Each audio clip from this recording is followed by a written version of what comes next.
যখন তুমি নিজের মানুষের দ্বারাই কষ্ট পাবে, তখন নবী ইউসুফ আলাইহিসসালামের কথা মনে করো, কারণ তিনি আপন ভাইয়ের প্রতারণার শিকার হয়েছেন।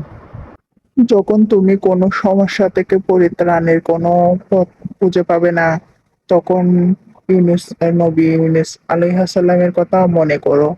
তিনি মাছের পেটে কতদিন ছিলেন।